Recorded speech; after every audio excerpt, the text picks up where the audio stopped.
Commission اور نیلام سوال حسب ذیل سوالات کا جواب مطلوب ہے۔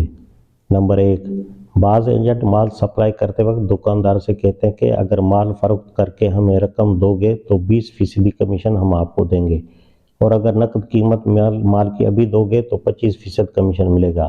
کیا اس طرح پر کمیشن کا لین دین جائز ہے؟ نمبر 2، مسلمان نیلام کنندہ کے لیے کیا یہ جائز ہے کہ جب کوئی شخص بولی نہ چڑھائے اور وہ دیکھے کہ اس میں مجھے نقصان ہوگا تو وہ خود بولی دے کر مال کو اپنے قبضے میں یہ کہہ کر رکھ لے گا کہ یہ مال پھر دوسرے وقت میں نیلام ہوگا؟ نیز کیا وہ یہ بھی کر سکتا ہے کہ اپنے آدمی مقرر کر دے کہ وہ قیمت بڑھانے کے لیے بولی بولتے رہیں یہاں تک کہ اس کے حسب منشا مال کی قیمت موصول ہو سکے؟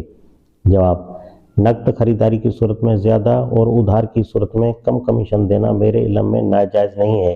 ایجنٹ یا مالک دکانداروں کو مال فروخت کرتے وقت جو کمیشن دیتا ہے وہ دراصل اپنے منافع میں سے ایک حصہ اس کو ادا کرتا ہے۔ اس حصے کو سودے کی نوعیت کے لحاظ سے کم و بیش ادا کرنے کا اسے حق ہے۔ میں نہیں سمجھتا کہ اس میں کوئی چیز سود سے مشابہ ہے۔ البتہ اگر ادھار کی مدت کے لحاظ سے کمیشن کی کمی کے درجے قائم کیے جائیں تو اس میں سود سے مشابہت پیدا ہو جاتی ہے۔ نیلام کرنے والے کے لیے یہ تو درست ہے کہ اگر کسی مال پر اتنی بولی نہیں آتی کہ جس پر اپنا مال بیچنے کے لیے صاحب مال راضی ہو تو وہ فروخت نہ کرے، لیکن اس کے لیے دھوکے اور فریب سے کام لینا مناسب نہیں ہے۔